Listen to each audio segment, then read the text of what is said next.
नमस्कार, आप देख रहे हैं प्रसारण न्यूज नेटवर्क और मैं हूं आपके साथ प्रतीक्षा शर्मा। चलिए रुक करेंगे दाहोद जिले की बड़ी खबरों की ओर। अब समाचार विस्तार से। भगवान सीमंधर स्वामी वर्तमान के तीर्थकर भगवान हैं। जैन धर्म में उनकी पूजा का महत्व ये है कि सीमंधर स्वामी मोक्ष का मार्ग बताते हैं।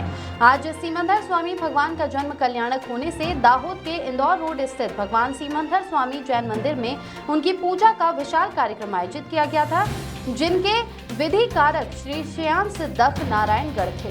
अगली खबर, दाहोद जिले के धानपुर कंजेठा रोड पर एक एक्टिवा और बाइक के आमने सामने से टकराने से दुर्घटना हो गई। इस घटना में 3 लोग घायल हो गए। घायलों को चोट लगने पर 108 के माध्यम से अस्पताल पहुंचाया गया।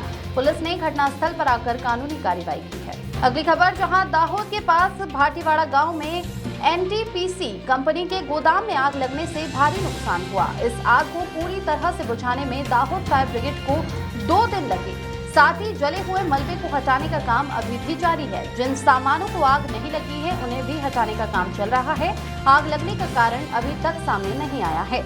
ये आग प्राकृतिक रूप से लगी है या किसी के द्वारा लगाई गई है, ये जांच का विषय है और पुलिस भी इस दिशा में जांच कर रही है। अगली खबर, दाहोद शहर में स्मार्ट सिटी के तहत काम के हिस्से के रूप में 2 साल पहले कई क्षेत्रों में सड़क चौड़ी करने के लिए दुकानें आदि तोड़ी गई थी। संबंधित तंत्र द्वारा व्यापारियों को अन्य वैकल्पिक व्यवस्थाएं खड़ी करने का आश्वासन भी दिया गया था, लेकिन आज तक व्यापारियों को कोई वैकल्पिक व्यवस्था तंत्र द्वारा नहीं दिए जाने से बेरोजगार बने व्यापारियों ने नगरपालिका के चीफ ऑफिसर को वैकल्पिक व्यवस्था खड़ी करके देने के लिए लिखित में अर्जी दी है। 2 साल पहले दाहोद शहर में स्मार्ट सिटी के तहत सड़क चौड़ी करने के काम के दौरान शहर के मध्य भाग और 24 घंटे व्यस्त रहने वाले स्टेशन रोड, गोधरा रोड क्षेत्रों में रुकावट वाली दुकानों पर बुलडोजर चला दिया गया था। इस डेमोलिशन की कार्रवाई में कई व्यापारी व्यापार धंधे से विहीन हो गए थे। तब ऐसे व्यापारियों ने वैकल्पिक व्यवस्था करने के लिए उस समय संबंधित तंत्र और जिम्मेदारों को लिखित और मौखिक रूप से अर्जी भी दी थी, लेकिन आज 2 साल का समय बीत जाने के बाद भी व्यापारियों को आज तक कोई वैकल्पिक व्यवस्था तंत्र द्वारा नहीं दिए जाने से व्यापारियों की हालत खस्ता बनी है।